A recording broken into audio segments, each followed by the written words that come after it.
565.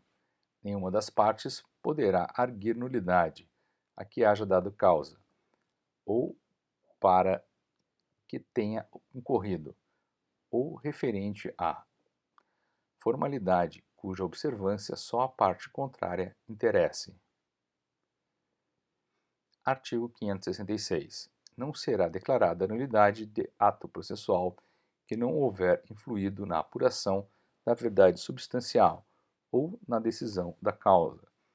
Artigo 567. A incompetência do juízo anula somente os atos decisórios, devendo o processo, quando for declarada nulidade, ser remetido ao juiz competente.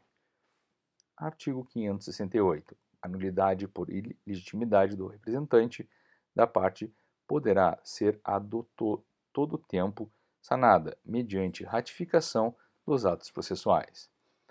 Artigo 569. As omissões da denúncia ou da queixa, da representação ou nos processos das contravenções penais, da portaria ou do auto de prisão em flagrante poderão ser supridas a todo tempo, antes da sentença final. Artigo 570. A falta ou a nulidade da citação, da intimação ou notificação estará sanada, desde que o interessado compareça antes de o ato consumar-se, embora declare que o faz para o único fim de arguí-la. O juiz ordenará, todavia, a suspensão ou o adiamento do ato quando reconhecer que a regularidade poderá prejudicar direito da parte. Artigo 571. As nulidades deverão ser arguidas. Inciso 1. As da instrução criminal dos processos de competência do júri, nos prazos a que se refere o artigo 406.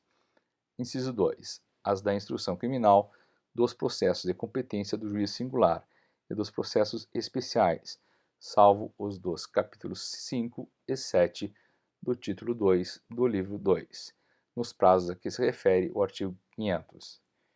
Inciso 3. As do processo sumário, no prazo a que se refere o artigo 537, ou se verificadas depois desse prazo, logo depois de aberta a audiência e apregoadas as partes. Inciso 4. As do processo regulado no capítulo 7 do título 2 do livro 2º, logo depois de aberta a audiência. Inciso 5. As ocorridas posteriormente à pronúncia, logo depois de anunciado o julgamento e apregoadas as partes. Inciso 6. As de instrução criminal dos processos de competência do Supremo Tribunal Federal e dos tribunais de apelação, nos prazos a que se refere o artigo 500. Inciso 7. Se verificadas após a decisão da primeira instância, nas razões de recurso ou logo depois de anunciado o julgamento do recurso e apregoadas as partes. Inciso 8. As do julgamento em plenário, em audiência ou em sessão do tribunal, logo depois de ocorrerem. Artigo 572.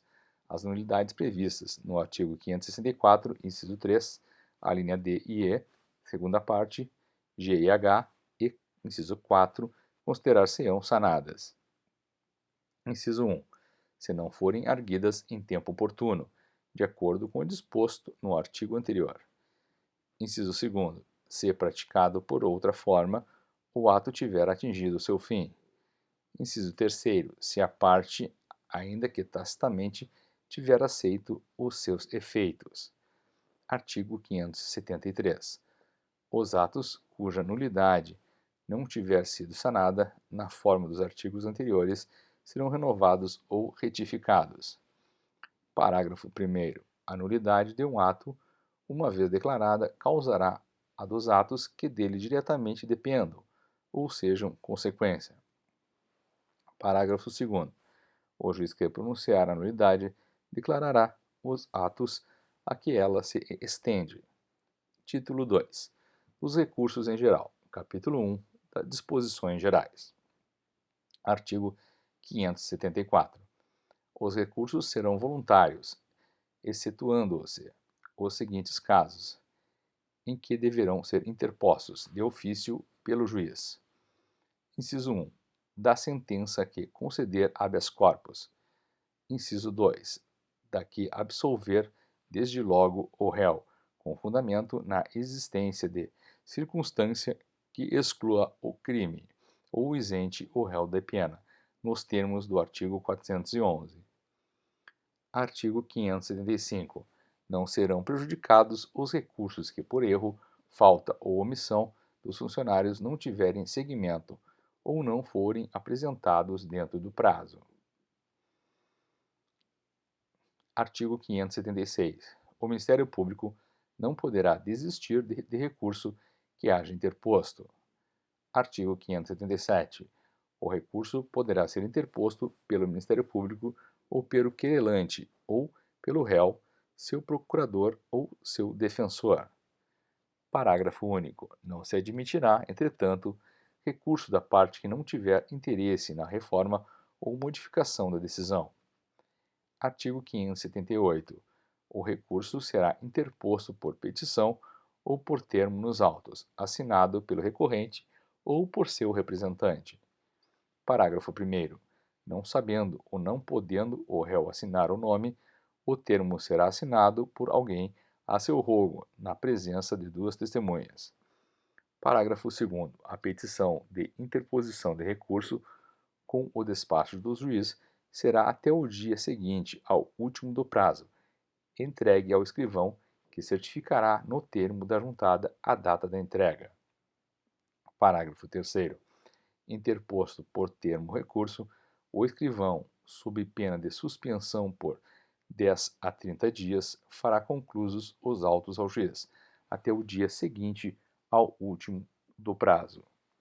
Artigo 579. Salvo a hipótese de má-fé, a parte não será prejudicada pela interposição de um recurso por outro. Parágrafo único.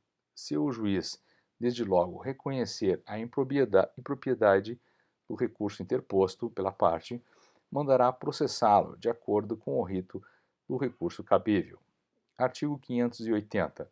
No caso de concurso de agentes, Código Penal, artigo 25, a decisão do recurso interposto por um dos réus, se fundado em motivos que não sejam de caráter exclusivamente pessoal, aproveitará aos outros.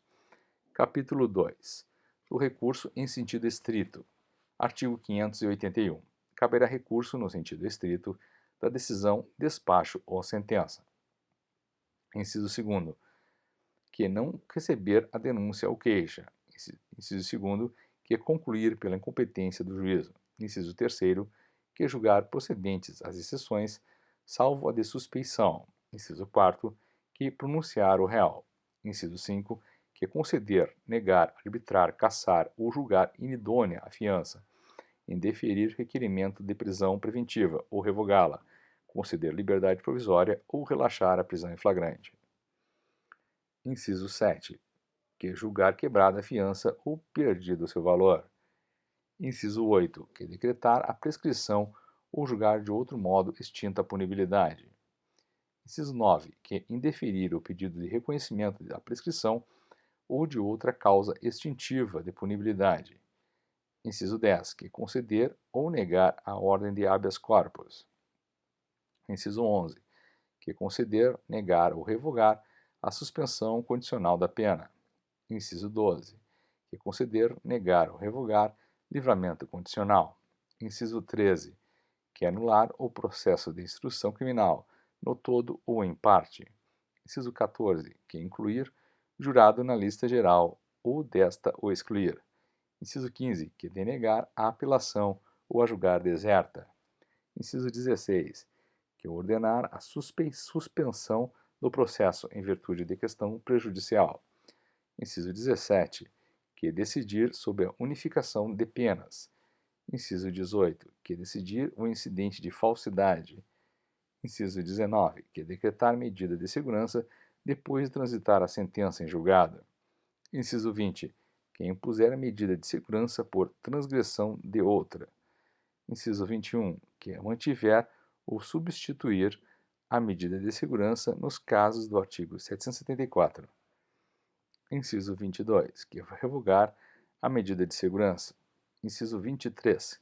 Que deixar de revogar a medida de segurança nos casos em que a lei admita a revogação.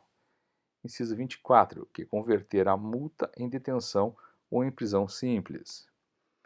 Inciso 25, que recusar homologação à proposta de acordo de não persecução penal, previsto no artigo 28-A desta lei.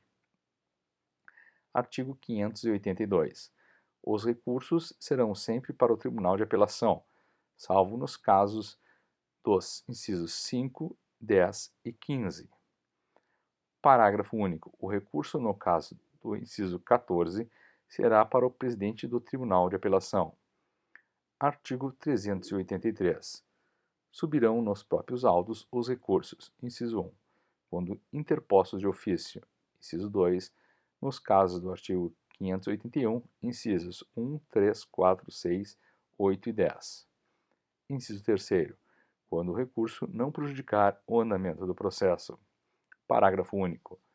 O recurso da pronúncia subirá em translado quando, havendo dois ou mais réus, qualquer deles se conformar com a decisão ou todos não tiverem sido ainda intimados da pronúncia. Artigo 584. Os recursos terão efeito suspensivo nos casos de perda da fiança, de concessão de livramento condicional e dos incisos 15, 17 e 24 do artigo 581. Parágrafo 1º. O recurso interposto de sentença de impronúncia ou, no caso do inciso 8 do artigo 581, aplicar-se-á o disposto no artigo 596 e 598. Parágrafo 2º. O recurso da pronúncia suspenderá tão somente o julgamento. Parágrafo 3º. O recurso do despacho, que julgar quebrada a fiança, suspenderá unicamente o efeito de perda da metade do seu valor.